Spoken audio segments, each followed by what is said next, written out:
Good morning. Have a blessed day. ప్రియ సహోదరి సహోదరుడా, ఈ ఉదయకాల సమయంలో పరిశుద్ధాత్మ దేవుడు చక్కటి మాటలను మనకు జ్ఞాపకం చేస్తూ ఉన్నాడు. చాలాసార్లు మనము మన చుట్టూ ఉన్న వాళ్ళని అసహించుకుంటూ ఉంటాం కదా. కొన్నిసార్లు మనకు నచ్చినట్టుగా వాళ్ళు లేరని వాళ్ళని అసహించుకుంటూ ఉంటాం. కొన్నిసార్లు వాళ్ళు చూడడానికి అంత అందంగా లేరని వాళ్ళని అసహించుకుంటూ ఉంటాం. చాలాసార్లు మనము ఇతరులను అసహించుకుంటూ ఉంటాము. అయితే మనం ఒక విషయం జ్ఞాపకం పెట్టుకోవాలి, ఏంటంటే వాళ్ళు దేవుని స్వరూపంలో ఉన్నారు. హల్లెలూయా.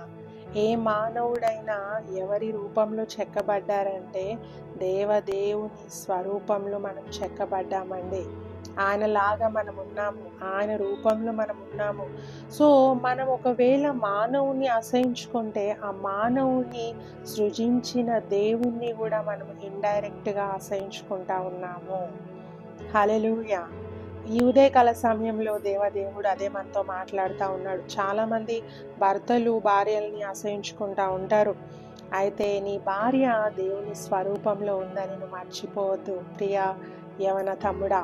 ఇంకా చూస్తే చాలామంది భార్యలు భర్తల్ని అసహించుకుంటా ఉంటారు, ఇలా ఉన్నారు అలా ఉన్నారు అని. వాళ్ళు దేవుని స్వరూపంలో ఉన్నారు, మనం మర్చిపోవద్దు. మన బిడ్డలను కొన్నిసార్లు అసహించుకుంటూ ఉంటాం, మన మాట వినట్లేరని, వాళ్ళకు నచ్చినట్టు చేస్తూ ఉన్నారని బిడ్డలను అసహించుకుంటూ ఉంటారు కొంతమంది. వారు దేవుని స్వరూపంలో ఉన్నారని మర్చిపోవద్దు. కొన్నిసార్లు స్నేహితులను అసహించుకుంటూ ఉంటాం, స్నేహితులను వెనక తప్పుడు మాటలు చెప్తూ ఉంటాము. వాళ్ళు దేవుని స్వరూపంలో ఉన్నారని మనం మర్చిపోదు. కొన్నిసార్లు ఇంటి చుట్టుపక్కల ఉన్న వాళ్ళని అసహించుకుంటూ ఉంటారు. కొంతమంది ఎప్పుడు చూడు పక్క ఇంటి వాళ్ళతో గొడవ పడుతూ ఉంటారు, ఈ పక్క వాళ్ళతో ఆ పక్క వాళ్ళతో సమాధానంగా ఉంటారు. వాళ్ళు కూడా దేవుని స్వరూపంలో ఉన్నారు, మర్చిపోవద్దు. ఈ లోకంలో ఏ మానవుని మనం చూసినా వాళ్ళందరూ దేవుని రూపంలో ఉన్నారు, దేవుని స్వరూపంలో వాళ్ళు చెక్కబడ్డారు. కాబట్టి వాళ్ళని మనం ప్రేమించాలి, గౌరవించాలి. అప్పుడే మనము దేవుణ్ణి కూడా ప్రేమిస్తున్నట్టు, దేవుని గౌరవిస్తున్నట్టు. నువ్వు మనుషులను అసహించుకుంటే, మనుషులను తిడుతూ ఉంటే, మనుషులను వేదన పెడతా ఉంటే, నువ్వు ఇండైరెక్ట్గా వారిని సృష్టించిన దేవుణ్ణి నువ్వు అసహించుకుంటా ఉన్నావు. వారిని సృష్టించిన దేవుణ్ణి నువ్వు దుఃఖపెడతా ఉన్నావు. ప్రియా సహోదరి సహోదరుల, వాక్యం చెప్తా ఆదికాండము 1:26 చదువుకుందాం. దేవుడు మన స్వరూపమందు మన పోలిక చొప్పున నరులను చేయుదము. ఇక్కడ దేవుడు అంటా ఉన్నాడు, మన స్వరూపమందు మన పోలిక చొప్పున నరులను చేద్దాము. ఇక్కడ తండ్రి అయిన దేవుడు, కుమారుడైన దేవుడు, పరిశుద్ధాత్మ దేవుడు ముగ్గురు కలిసి మాట్లాడుతూ ఉన్నారు. మన పోలికలో మనము నరుని చేద్దాము. హల్లెలూయా.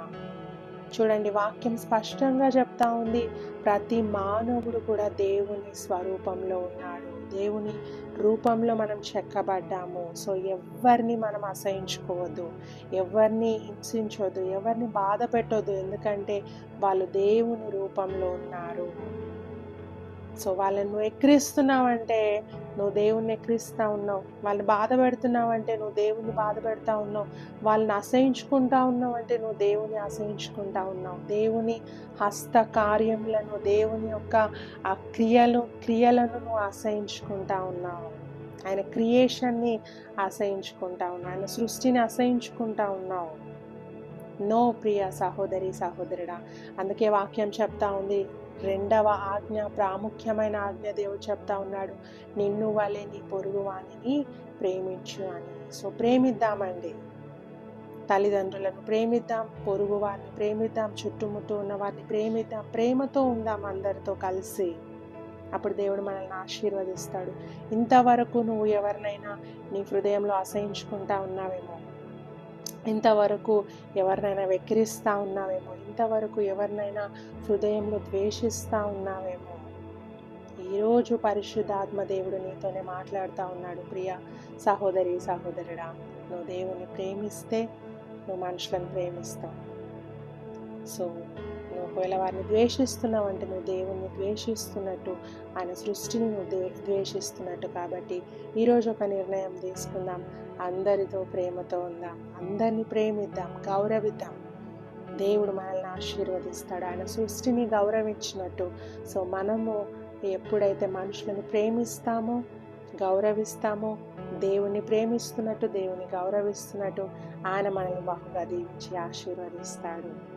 సో ప్రతి ఒక్క ద్వేషమును, పగలను, ఎవరి మీదనైనా పగ ఉంటే వాటిని ఈరోజు తొలగిద్దాం. ప్రతి ఒక్కరు దేవుని రూపంలో ఉన్నారు కాబట్టి వారిని ప్రేమిద్దాం, దేవుని మహిమపరుద్దాం. God bless you all.